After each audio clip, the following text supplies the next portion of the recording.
Hi friends, good evening. মই সন্ধিয়া আপোনালোকক মোৰ চেনেলত আজি স্বাগতম জনাইছোঁ। ভিডিঅ' টাইটেলটো চাগে চাই পিনে আপোনালোকে গম পাইছে যে মই আজি আপোনালোকৰ লগত কি টপিকত ডিছকাছ কৰিবলৈ আহিছোঁ। মই আজি আপোনালোকৰ আগত এটা হেয়াৰ অইল টিপছ শ্বেয়াৰ কৰিবলৈ আহিছোঁ, হেয়াৰ গ্ৰ'থৰ ৰিলেটেড। চ' ইয়াতে মই কেইটামান অইলৰ টিপছ শ্বেয়াৰ কৰিম, তাৰে এটা মই মোৰ চুলিত এপ্লাই কৰিম। তো আহক আমি ভিডিঅ'টো আগলৈকে চাই লওঁ। আমি চবেই আমাৰ চুলি গ্ৰ'থৰ কাৰণে ট্ৰাই কৰোঁ। আমাৰ নলেজতো বহুত বস্তু থাকে যে চুলি গ্ৰ'থৰ কাৰণে আমাৰ ঘৰুৱা কি দিহা কামত আহে, যেনেকৈ পিঁয়াজৰ ৰস লগাব লাগে। যদি চাওঁ কেষ্টৰ অইল চুলিৰ কাৰণে ভাল হয়, নাৰিকল তেলৰ লগত কেষ্টৰ অইল মিহলাই লগাব লাগে, চবেই জানে।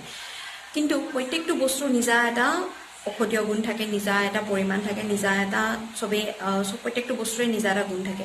আৰু সেই গুণখিনি আমি কেনেদৰে নিজৰ কামত লগাব পাৰোঁ সেইটো আমাৰ প্ৰত্যেকটো বস্তুৰ পৰিমাণটোৰ ওপৰত ডিপেণ্ড কৰে, প্ৰত্যেকটো বস্তুৰ টাইমিঙৰ ওপৰত ডিপেণ্ড কৰে। আজি ভিডিঅ'টো মই আপোনালোকক সেই বস্তুটোৱে মোৰ নলেজৰ পৰা মই যেনেকৈ এপ্লাই কৰোঁ আৰু মই সেই তাৰ পৰা ভাল ৰিজাল্ট এটা ফেচ কৰোঁ, ভাল ৰিজাল্টটো মই কেৰি কৰিব পাৰোঁ, সেইখিনি কাৰণে মই আপোনালোকৰ আগত এই ভিডিঅ'টো দাঙি ধৰিছোঁ।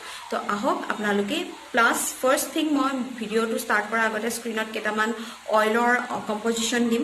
আপোনালোকে সেইখিনি কোন সময় আৰু কিমান সময়ৰ কাৰণে কেনেকৈ কিদৰে ব্যৱহাৰ কৰিব লাগে তাৰো মই জোখটো দি দিম, আপোনালোকে চাই ল'ব আৰু তাৰে এটা মই মোৰ চুলিত এপ্লাই কৰি দেখাম। মই স্ক্ৰীণত 3 ধৰণৰ তেলৰ মিশ্ৰণ দাঙি ধৰিছোঁ। ফাৰ্ষ্টতে হ'ল কেষ্টৰ অইল, কোকোনাট অইল আৰু আমলা অইল। এই তিনি ধৰণৰ তেল আপোনালোকে ইকুৱেল কোৱান্টিটিত ডাবল বইলাৰটো বইল কৰি ল'ব আৰু চুলিত এপ্লাই কৰিব। এই তেলে আপোনালোকৰ চুলি গ্ৰ'থ, চুলি ভলিউম বঢ়োৱাত সহায় কৰে, চুলি কোচা কিচকিচিয়া কলা কৰাতো সহায় কৰে। যাৰ অকালতে চুলি পকা প্ৰব্লেম থাকে তাৰ কাৰণে এই তেলটো বহুতে হেল্পফুল হয়। ছেকেণ্ডলি আছে castor oil plus almond oil. ই চুলি কোচা সোনকালে দীঘল কৰাত সহায় কৰে। এই তেলৰ মিশ্ৰণো আপোনালোকে ইকুৱেল কোৱান্টিটিত ল'ব, লৈ পিনে আপোনালোকে ডাবল বইলাৰটো বইল কৰি পিনে চুলিত এপ্লাই কৰিব। থাৰ্ডলি আছে কেষ্টৰ অইল আৰু ভিটামিন ই অইল। এই তেলৰ মিশ্ৰণবিধ আপোনালোকে কমপ্লিট চুলিত ব্যৱহাৰ কৰিব দৰকাৰ নাই, আপোনালোকে জাষ্ট চুলিৰ গুৰিত ব্যৱহাৰ কৰিব। কেষ্টৰ অইলৰ লগত আপোনালোকে নিজৰ চুলিৰ লেন্থৰ পৰিমাণে জোখেৰে আপোনালোকে ভিটামিন ই অইল ব্যৱহাৰ কৰিব। আজিকালি বজাৰত ইজিলি ভিটামিন ই কেপচুল কিনিব পাৰি। আপোনালোকৰ চুলি কোচা যদি দীঘল হয় 3টা ভিটামিন ই কেপচুল, যদি মিডিল চাইজৰ হয়, মধ্যমীয়া হয় তেন্তে 2টা, আৰু যদি চুটি হয় তেন্তে 1টা। ফাৰ্ষ্টতে মই যিটো প্ৰথম মিশ্ৰণ আছে কেষ্টৰ অইল, আমলা অইল আৰু কোকোনাট অইল, মই চুলিত আজি সেই তেলৰ মিশ্ৰণে ব্যৱহাৰ কৰিছোঁ।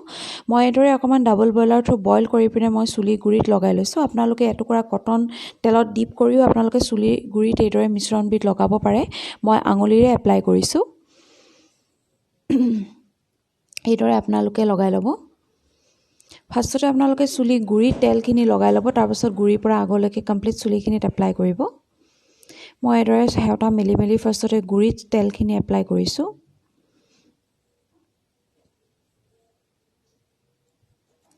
আগৰ পৰা গুৰিলৈকে এইদৰে চুলিখিনি সানাৰ পাছত, তেলখিনি সানাৰ পাছত ফাৰ্ষ্টতে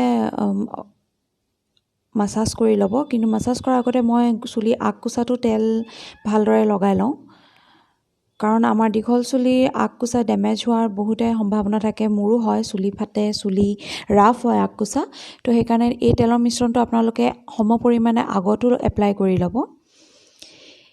গোটেই চুলিখিনি তেলখিনি এপ্লাই কৰি লোৱাৰ পাছত ভালদৰে চুলিখিনি মূৰটো মাছাজ কৰি ল'ব, চুলিৰ গুৰিটো মাছাজ কৰিব।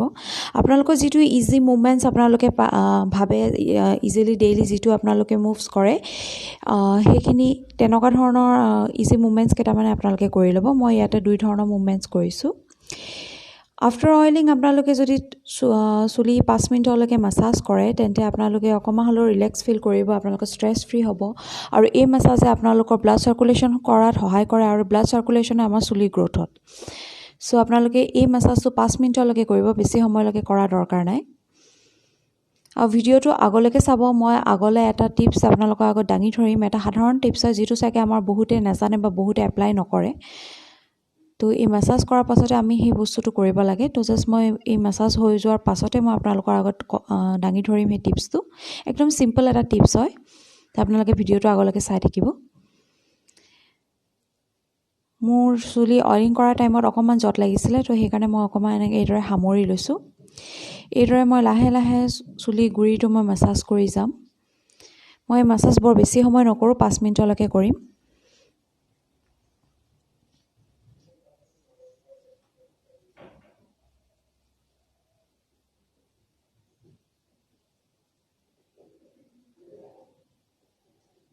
এইদৰে আপোনালোকে লাহে লাহে মাছাজ কৰি ল'ব গোটেই চুলিখিনি।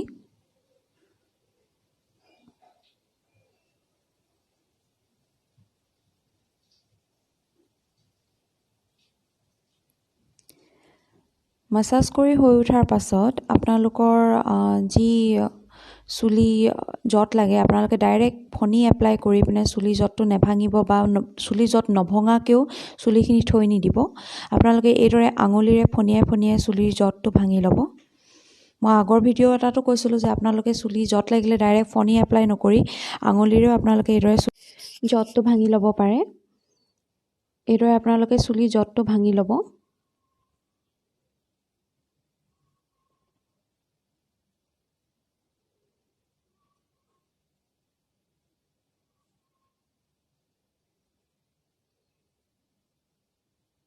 গুৰিৰ পৰা আগলৈকে এইদৰে চুলিখিনি সামৰি আনি আপোনালোকে জটটো ভাঙিব।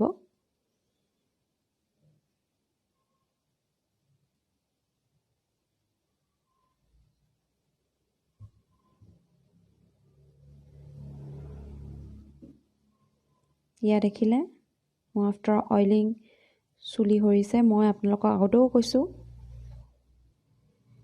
যে চবৰে চুলি সৰে, যে চুলি গ্ৰথৰ ওপৰত কাম কৰিব লাগে।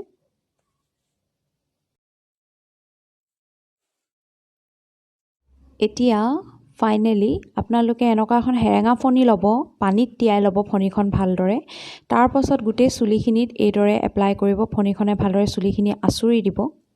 এইটো টিপছ মোৰ মাৰ টিপছ হয়। আগতে মায়ে সৰু থাকোঁতে চুলিকোচাত কমপ্লিট তেল লগাই পিনে এখন ভিজা ফণিৰে গোটেই চুলিখিনি আঁচুৰি দিয়ে গুৰিৰ পৰা আগলৈকে। আপোনালোকে এই টিপছটো কাইণ্ডলি ফ'ল' কৰিব, কাৰণ কিয় এই প্ৰচেছটোৰ দ্বাৰা আমাৰ চুলি তেলটো সম পৰিমাণে ডিষ্ট্ৰিবিউট হয়। আপোনালোকে এইদৰে ভালদৰে আঁচুৰি এটা হাই বান কৰি থ'ব পাৰে, নহ'লে আপোনালোকে চুলিখিনি টানি বেনিও গুঠি থ'ব পাৰে। মই এইদৰে এটা হাই বান কৰি থৈ দিছোঁ চুলিখিনি।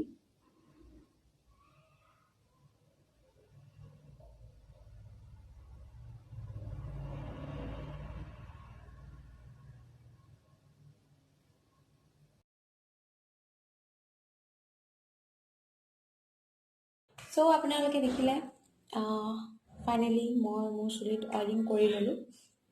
আৰু একদম অনেষ্টলি আপোনালোকক দেখাইছোঁ যে অইলিং কৰাৰ টাইমত মোৰ কিমানখিনি চুলি সৰিলে মেলিলে। আগতেও মই আপোনাক কৈছোঁ যে হেয়াৰ ফল চবৰে হয়, মোৰো হয়। চ' আই হোপ এই ভিডিঅ'টো আপোনালোকৰ কাৰণে হেল্পফুল হ'ব। আপোনালোকে ঘৰত এপ্লাই কৰক মই দিয়া এইকেইটা হেয়াৰ অইল ৰেমেডি, যিকেইটা স্ক্ৰীণত মই শ্বেয়াৰ কৰিছোঁ সেইকেইটাও কৰিব পাৰে। তাতে মই কি কাৰণত আপোনালোকক হেয়াৰ অইলখিনি আপোনালোকে ব্যৱহাৰ কৰিব পাৰে সেইটোও মই কৈছোঁ।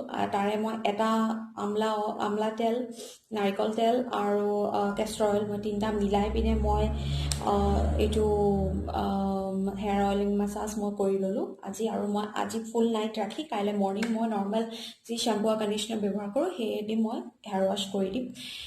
চ' তেতিয়াহ'লে মই আজিলৈ বিদায় লওঁ। আশা কৰোঁ যে আপোনালোকৰ কাৰণে মোৰ ভিডিঅ'টো হেল্পফুল হ'ল। আৰু যদি কিবা আপোনালোকৰ কুৱেৰিজ থাকে মোৰ কমেণ্ট বক্সত কমেণ্ট কৰি মোক সুধিব পাৰে। আৰু যদি ফাইনেলি ভিডিঅ'টো যদি আপোনালোকৰ ভাল লাগে লাইক কৰিব, শ্বেয়াৰ কৰিব। কাষত মোৰ চুনুৱে মেমো কৰি আছে যে এভইড কৰিব। আৰু যদি আপোনালোকৰ এতিয়ালৈকে মোৰ চেনেলটো ছাবস্ক্ৰাইব কৰা নাই, ছাবস্ক্ৰাইব কৰি ল'ব। আপকামিং ভিডিঅ'ছৰ ন'টিফিকেশ্যনছ পাবলৈ কাষৰ বেল আইকনটো প্ৰেছ কৰি দিব।